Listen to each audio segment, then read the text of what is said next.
Alright guys, this ain't gonna be much of a video. This is just peat moss, and I just wanted to show you. When I got mine, I ordered it in the mail, and when it comes, it kind of looks like I'm trying to find my baggie of my leftovers here. This is what's left over. But when it came in, it was like a block of like hamster bedding almost. Well, I picked it apart, and I got so much more out of it. Like, it was tiny, and I felt like I got ripped off because it was a little expensive. But I always mixed in a little bit of this in the bottom, maybe sometimes through the middle, or just the ones that I already had put right on top sometimes, because this will help distribute the water more evenly. This is the first time that I've got it wet first and let it kind of just blend, and I keep coming over and tossing it, and it's getting bigger and bigger, which is like stuffing. I know I'm silly, but it's gonna save me a lot of soil, and with me doing the monsteras and not being in a rainforest or anything like that, and living in Michigan, another good thing that will help kind of give it its own little little bit of like I'm having a total blonde moment, can't think of the word,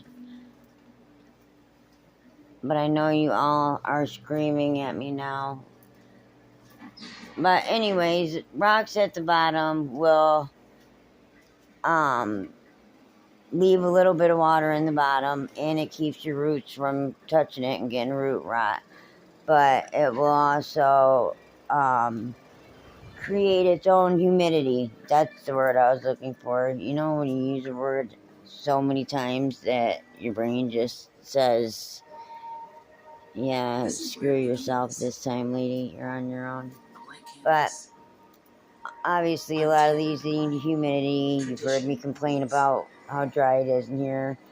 I know I need a humidifier, but those things are pricey, and this is the wrong time of year for an expensive purchase. But anyways, so with these babies, and I've seen people root it with this, like I rooted it in the water, but I've actually seen them just wrap it heavily after they've done this.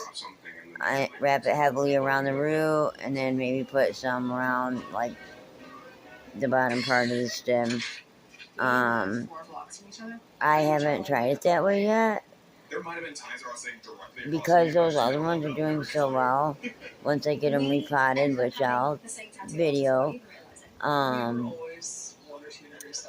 I'm thinking more and more about just taking the big one apart, or I still have, there is this, they were all out of one giant stalk.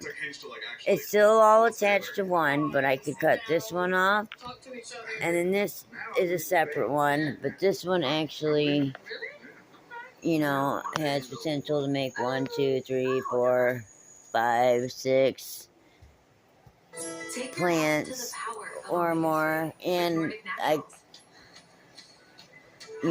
not even counting whatever node might be right there in the dirt that eventually will turn into its own root. Plus, it's a part of the main plant. And then this one here, same thing. 1, 2, and that one's got a really great aerial root on it too. And then like here, it could end there. That's a whole nother one.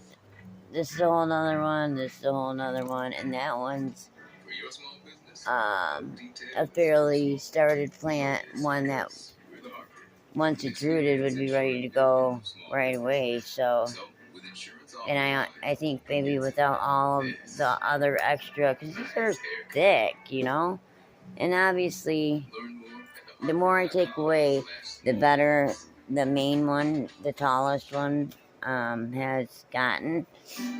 And Like, look at those leaves. Some of them are just starting to split, but when I got this plant, as beautiful as it was, a lot of the leaves looked like that, and it was just kind of wild, but it was because it had these like 4 or 5 giant stems growing out of this huge stalk. Like, it was a huge, gorgeous plant at one point, which would have been extremely too large for my apartment or most people's homes to let it grow freely. This was the best investment I ever made. I originally got it for outside, but it was only probably 2 weeks ago. I think it was a week ago I did the poll, and I just did this maybe 3 days ago, and I've already got roots started. As I said, that was a piece I took out, but even that could be chopped up several times. And this is still its own plant, you know, like, let me treat you. That one's been there long enough to where I feel like it should be doing more. It's not too late. And the fact that it's not makes me want to cut that one up too. Because when they start coming in, you know, like this one just keeps going crazy because instead of chlorophyll trying to go to all of these other big, thick, hardy roots and these kind of sickly around the edges, because I did have some gnats I just got rid of, which, pro tip, 1 part 3% hydrogen peroxide with half H2O, which for us with half a brain we know is just water.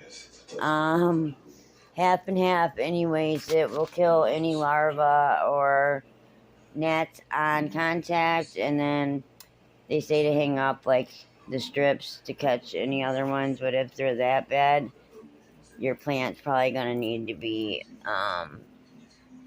pulled out, get your roots rinsed really, really well and repotted, and throw out any soil that could be damaged.